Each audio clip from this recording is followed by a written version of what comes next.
Hello guys, welcome back to my channel. मैं हूं ज्योति चौहान आप लोगों के सामने और स्वागत है आपका आर्ट ज्ञान कला में। देखिएगा, आज मैं बताने जा रही हूं आप लोगों को, हम बात करेंगे कुछ ऐसी चीज़ों के बारे में जिसमें बहुत ज़्यादा कन्फ्यूज़न होती है। तो मैं जैसे पढ़ाती हूँ आजकल, आप देखते हैं तो उसमें कुछ लोगों के क्वेश्चंस होते हैं कि दो चीज़ों को कंपेयर करके। तो बहुत ज़रूरी है दो चीज़ों को कंपेयर करके पढ़ना, तो इसलिए आज मैं आपकी ओ पार्ट और पो पार्ट को पढ़ाऊंगी। ओ पार्ट और पो पार्ट में क्या डिफरेंसेस है, हमेशा जब भी मैं पढ़ाती हूँ, क्वेश्चन आंसर कराती हूँ, तो आप लोग यही क्वेश्चन करते हैं। तो चलिए इस क्वेश्चन को सॉल्व कर लेते हैं आज। लेकिन उससे पहले मैं आपको बता देना चाहूंगी, एच टेट का बैच मेरा चल रहा है, प्रैक्टिस सेट्स भी चल रहा है यूपी टीजीटी का।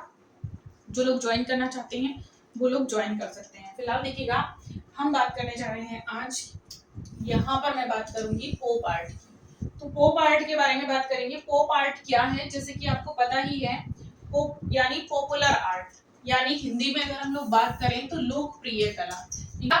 इसकी शुरुआत हुई थी, यानी इसका जो समय है तो 1950 से आप देख सकते हैं 1950 से इसकी अगर हम लोग बात करें तो 1970 तक चला था। यहाँ पर ये 10 बना हुआ, बट ये 9 होगा। ठीक है, इसको सही कर लेंगे। एक्चुअल में 1950 के लास्ट में चला था। यूनाइटेड किंगडम और संयुक्त राज्य अमेरिका से इसकी शुरुआत हुई थी। मैंने लिखा हुआ भी होगा यहाँ पर, चलिए बता देते हैं। इसके जनक है रिचर्ड हैमिल्टन। क्वेश्चन आता है, अगर टीजीटी की हम लोग बात करें तो टीजीटी पीजीटी में 1 नंबर का क्वेश्चन यहाँ से पक्का है। डीएसएसपी के लिए भी इंपॉर्टेंट है ये टॉपिक आपका, यूजीसी नेट के लिए तो इंपॉर्टेंट है ही, ऑल ओवर जितने भी एग्जाम होते हैं उनके लिए इंपॉर्टेंट है। तो देखिएगा, अगर हम लोग बात करें सबसे पहले, जैसे मैंने इसका बताया, पो पार्ट, यानी पो पार्ट जो पॉपुलर कलाएं हैं, लोकप्रिय कलाएं हैं, तो नाम से ही पता चल रहा है इसका अर्थ। यहाँ पर मैंने लिखा हुआ है, बहुत अधिक संख्या में उत्पादित लोकप्रिय चित्र और वस्तुएं जिन्हें उपभोक्ता समाज में महत्व दिया जाता है। जैसे कि आप देखते हैं, आप जो भी सामान बाजार से खरीदते हैं उसके ऊपर जो पैकेजिंग होती है, किसी न किसी का फोटो बना होता है। मैगजीन्स, बुक्स वगैरह आप लोग खरीदते हैं, उसमें किसी की फोटो बनी होती है। तो ये जो चित्र बनाए जाते हैं, ये जो लोकप्रिय आर्ट के अंतर्गत आते हैं। ठीक है, मतलब इसका जो उपयोग है ज्यादातर एडवर्टाइजिंग आर्ट में किया जाता है। देखिएगा, स्थान क्या है, अमेरिका और ब्रिटेन से इसकी शुरुआत हुई थी, यानी इसका जो विकास है संयुक्त राज्य अमेरिका और ब्रिटेन में इसका जो विकास है वो हुआ था। उद्देश्य इस कला का क्या था, कला में लोकप्रिय संस्कृति की छवियों का उपयोग करना, जो कि मैंने अभी बताया। इसका उपयोग जो है वर्तमान में सबसे ज्यादा एडवर्टाइजिंग के लिए इस्तेमाल किया जाता है। पॉप कला अक्सर ईएसआई छवियों को लेती है जो वर्तमान में विज्ञापन में उपयोग की जाती है। तो सबसे मेन चीज क्या है, इसका समय 1950 से 1970 तक ये जो आंदोलन है वो चला था। और इसके जनक कौन है, रिचर्ड हैमिल्टन इसके जनक हैं। स्थान क्या है इसका, इसका स्थान संयुक्त राज्य अमेरिका और ब्रिटेन रहा है। अब मैं बात करूंगी पो पार्ट के बाद ओ पार्ट की, यानी ऑप्टिकल आर्ट की। तो ये तो आपको पता चल चुका कि ये क्या है, ज्यादातर इस्तेमाल इसका विज्ञापन में किया जाता है। तो आगे चल लेते हैं, हम देखते हैं। देखिएगा, ओ पार्ट यानी ऑप्टिकल आर्ट, ये क्या है आपकी। देखिएगा, इसका एक एग्जांपल आपके सामने दिया हुआ है, बहुत ही सिंपल सी कला है। दिल्ली में बहुत सारे लोग गए होंगे जहां पर इसका ये म्यूजियम बना हुआ है, तो वहां पर आप लोगों ने देखा होगा स्टार्टिंग जो इसकी हुई थी, इसमें कुछ मेन कलर है मतलब। तो ऑप्टिकल आर्ट यानी ओप आर्ट इसको हम कहते हैं। देखिएगा, एब्स्ट्रैक्ट पेंटिंग है ये जो अमूर्त है, इसमें जो प्रयोग किया जाता है वो ज्यामितीय रूपाकारों का प्रयोग इसके अंदर किया जाता है। कौन कौन सी चीजें हैं, ओप आर्ट शब्द जो है 1960 में मार्था जैक्सन में जूलियन स्टेजेक के शो में गढ़ा गया था। और यहाँ पर इस आंदोलन का जो आरंभ है 1960 से माना जाता है और शब्द की शुरुआत जो है वो 1964 में की गई थी। इसका मुख्य कलाकार विक्टर बार्सेली है, ये तो आपको पता ही होगा, सबसे ज्यादा क्वेश्चन यही पूछा जाता है, इसके प्रमुख कलाकार कौन है। इसकी जो शुरुआत हुई थी एक पेंटिंग से हुई थी, और वो पेंटिंग थी जेब्रा। मैंने लिखा भी है, शैली का सबसे पहला उदाहरण क्या है, जेब्रा पेंटिंग है।